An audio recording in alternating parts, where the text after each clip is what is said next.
Merci d'avoir choisi Chérif La Télévision. Mesdames et messieurs, bonsoir. Bienvenue à vous dans cette édition d'information.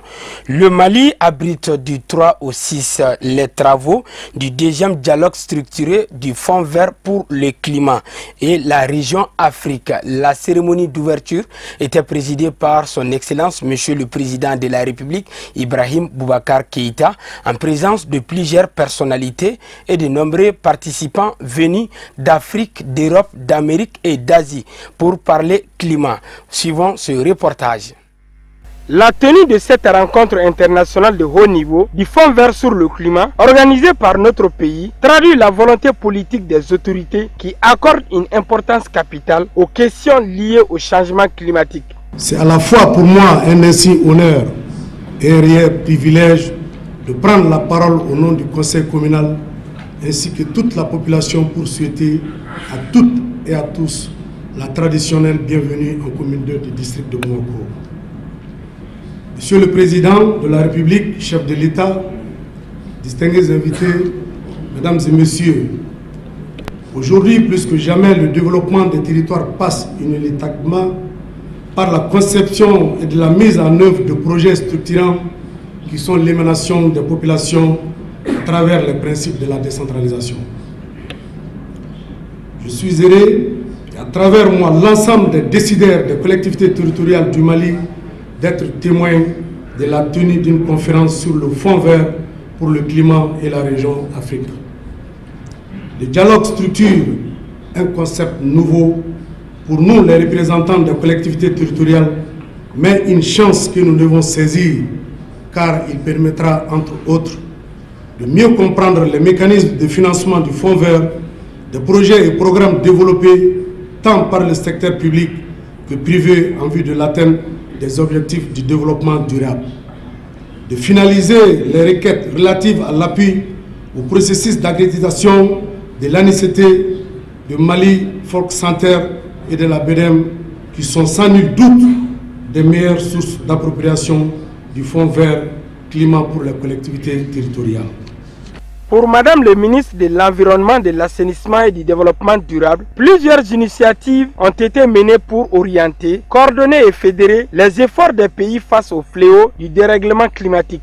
De l'initiative africaine sur les énergies renouvelables, de l'initiative africaine sur l'adaptation, de l'initiative de l'adaptation de l'agriculture africaine, de la création de 3 commissions présidées respectivement par la République du Niger pour la région du Sahel, la République du Congo pour la région du bassin du Congo et la République des Seychelles pour les États insulaires. Malgré ces nombreuses initiatives, le changement transformationnel nécessaire pour bâtir une économie verte et résiliente au changement climatique sur le continent n'est pas encore effectif. Durant 4 jours, les participants venus d'Afrique, d'Europe, d'Amérique et d'Asie vont se pencher sur la problématique du financement des projets initiés pour lutter contre les effets du changement climatique.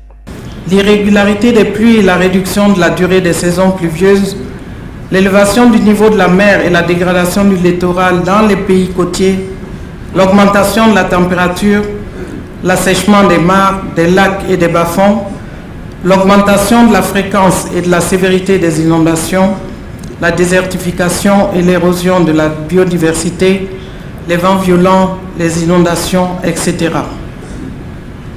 Par ailleurs, ces phénomènes des changements climatiques ont généré d'autres conséquences graves dans les pays du Sahel qui ont subi de plein fouet, on va dire du Sénégal jusqu'à l'Érythrée, avec son cortège de conséquences comme la migration des populations, l'insécurité alimentaire et les crises sécuritaires dans la bande sahélo-saharienne. De par la position particulière du Mali et la fragilité des pays du Sahel en général, une attention particulière de la communauté internationale s'avère plus que jamais comme une impérieuse nécessité pour la survie de nos populations. Signalons que cette rencontre de Bamako regroupe une centaine de délégations, dont 54 pays, tous conquis à la cause du climat. Écoutons à présent le président de la République, Ibrahim Boubacar Keïta, lors de la cérémonie, au micro de nos reporters. C'est donc, encore une fois, un grand privilège pour moi de vous accueillir ici à Bamako Et je dis que en ce temps-ci, c'est toujours pour moi, je le considère toujours comme un acte de foi à l'endroit du peuple du Mali de venir à Bamako, dont certains pensent qu'elle est devenue une destination de tous les dangers. Mais nous y vivons et nous essayons de tenir et nous y sommes debout. Et votre solidarité à cet égard-là doit être saluée. Je la salue. D'être venus ici aujourd'hui, rassemblés tous autour d'un thème qui est devenu un des thèmes majeurs de préoccupation au plan international. De Paris à New Delhi en passant par Marrakech, que de forats autour de ce thème-là, qui est essentiel, qui est un thème de survie pour le genre humain, de quelques pays que l'on soit. Retour à la vie du fleuve Niger par un programme assez important de financement qui va nous assurer le drainage et la mise en eau de manière satisfaisante de ce fleuve nourricier, sans lequel il n'y a pas de Mali, sans lequel le Niger c'est improbable également, sans lequel le Nigeria lui-même, ce géant d'Afrique, pourrait être déséquilibré. Le Niger est vital pour nous, il est essentiel pour notre survie. Et assurément, chers amis, ici rassemblés à Bamako, dans ce souci, c'est un bien grand honneur que vous nous faites, que ce rassemblement, pour la première fois, se tienne ici, en terre africaine du Mali. Notre continent africain est très vulnérable aux effets néfastes des changements climatiques. Madame, vous venez de le dire assez bruyamment, monsieur le directeur exécutif également, le Mali, pays enclavé dans la région du Sahel, en Afrique de l'Ouest, au cœur du désert du Sahara, est l'un des plus menacés par les effets néfastes des changements climatiques. Les populations subissent durement au quotidien les affres du changement climatique. Sécheresse récurrente, baisse de la fertilité des sols, perte de la diversité biologique, élargissement du fond de la désertification ou encore multiplication des seuils sableux dans le cours des grands fleuves, je viens d'en parler.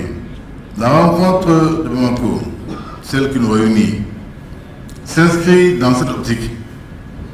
Elle vise en effet l'implication de l'ensemble des décideurs pour explorer les voies et moyens de hisser les flux financiers à un niveau qui soit en adéquation avec l'ampleur du défi climatique sur le continent.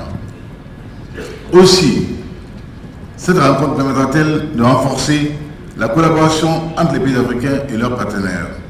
Je suis d'avance rassuré que de vos échanges et discussions sortiront des propositions concrètes, pertinentes, en vue de l'accroissement du portefeuille de financement des projets et programmes de l'Afrique auprès du Fonds vert pour le climat. Ici à Bamako, en terre africaine, l'histoire retiendra que le chemin vers un monde résilient au développement durable et équitable, au dérèglement climatique, le monde retiendra que le chemin vers un monde résilient au dérèglement climatique et sobre en carbone, préalable au développement durable et équitable pour tous, est encore possible et qu'il aura été pris ici à Bamako.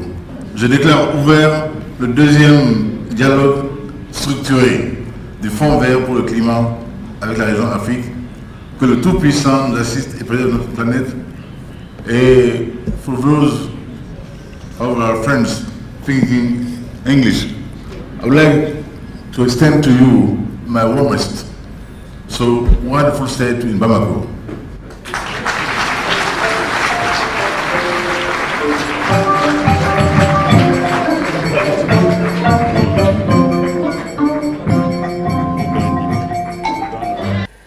Voilà, c'était le président de la République, Ibrahim Boubacar Keïta, lors de la cérémonie d'ouverture. Sur tout autre plan, le premier ministre chef du gouvernement, Soumeylou Boubèye Maïga, poursuit sa tournée sous-régionale qu'il a débutée mardi dernier. Au Burkina Faso, le Niger a été la deuxième étape de cette tournée du chef du gouvernement. Suivant ce commentaire signé Moussa Fomba. Pour Soumeylou Boubèye Maïga, ce pays frère et ami joue un rôle discret mais constant et efficace dans la mise en œuvre de l'accord pour la paix et la réconciliation au Mali. Dans l'après-midi, Maliens et Nigériens se sont encore retrouvés à la primature pour une rencontre élargie aux membres des deux délégations. À l'ouverture de la séance, le premier ministre nigérien a d'abord remercié son homologue malien pour avoir effectué ce déplacement, rappelant la bonne qualité des relations qui existent depuis des lustres entre les deux pays. En appui à ses propos, Brigitte Raffini est revenu sur tous les efforts consentis par le Mali dans la mise en place de la zone de libre-échange. Par ailleurs, le chef du gouvernement du Niger estimera que le climat d'insécurité dans la sous-région oblige les dirigeants des deux pays et les autres pays de l'espace sahélien à renforcer leur coopération en matière de lutte contre le terrorisme et l'extrémisme violent, cela en mettant un accent particulier sur le renseignement. Enfin, il a réitéré la disponibilité de son gouvernement pour le retour de la paix et de la stabilité dans la région du Sahel. À sa suite, Soumeylou Boubèye Maïga a remercié son homologue pour l'accueil et l'hospitalité qui lui ont été réservés depuis son arrivée au Niger. Il s'est félicité que le Mali et le Niger aient été à l'avant-garde de la lutte contre le terrorisme, notamment au sein du CEMOC et plus récemment dans le cadre de la force conjointe du G5 Sahel. Au terme de la rencontre, le chef du gouvernement a déclaré avoir transmis au président Issoufou les salutations fraternelles du président de la République Ibrahim Boubacar Keïta. Il a indiqué que le Niger reste totalement engagé aux côtés du Mali pour sa stabilité parce que la sécurité des deux pays est totalement indivisible. Voyons à présent le développement de l'actualité africaine et internationale en bref et en images commenté par Amadoune Kola Diallo.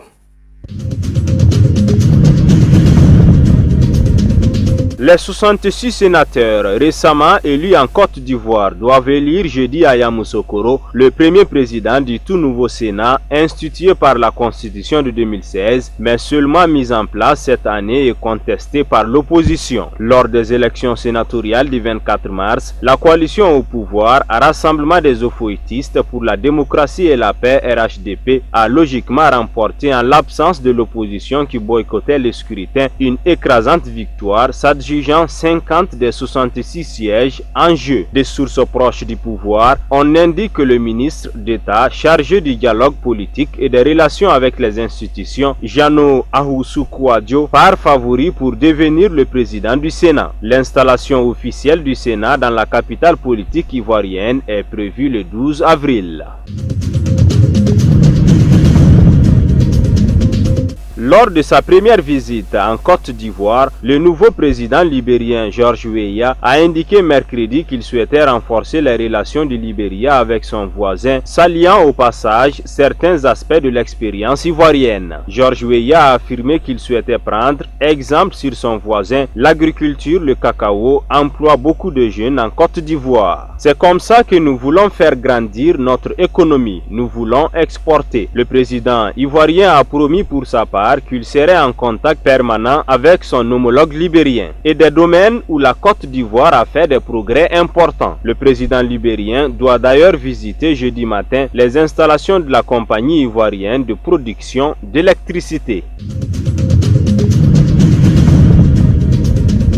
Julius Maada Bio, le candidat du principal parti de l'opposition en Sierra Leone, ancien militaire de 53 ans, a été déclaré mercredi officiellement vainqueur de l'élection présidentielle et retrouve le pouvoir 22 ans après l'avoir brièvement exercé suite à un coup d'État démocratique. Julius Maada Bio avait pris le pouvoir en janvier 1996 en évinçant le chef de la junte, le capitaine Valentin Strasser, dont il était le numéro 2. Mais il avait rétabli rapidement le multipartisme et accepté de remettre le pouvoir en mars 1996 au président fraîchement élu Ahmad Tejankabah.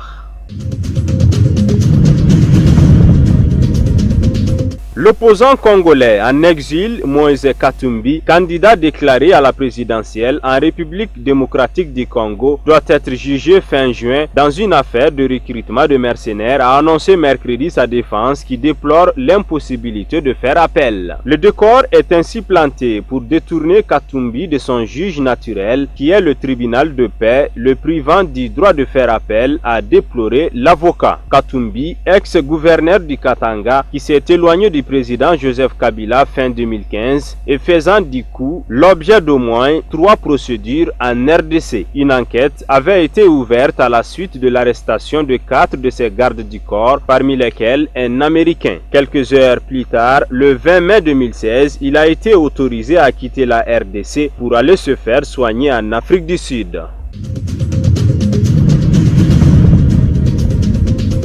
L'ex-président brésilien et favori de la présidentielle d'octobre pourrait se retrouver derrière les barreaux après la décision de la plus haute juridiction du pays ce jeudi 5 avril. Celle-ci a rejeté la demande d'habeas corpus de l'icône de la gauche qui a été condamné en seconde instance à 12 ans de prison pour corruption. Après 11 heures de débat et à 6 mois d'une élection présidentielle pour laquelle il était donné favori, Luiz Inácio Lula da Silva devrait commencer à purger sa peine de 12 ans de prison dans les prochains jours. La décision de la Cour suprême est pourtant loin d'être unanime. 6 de ses membres ont voté contre l'habeas corpus, 5 autres pour sa concession.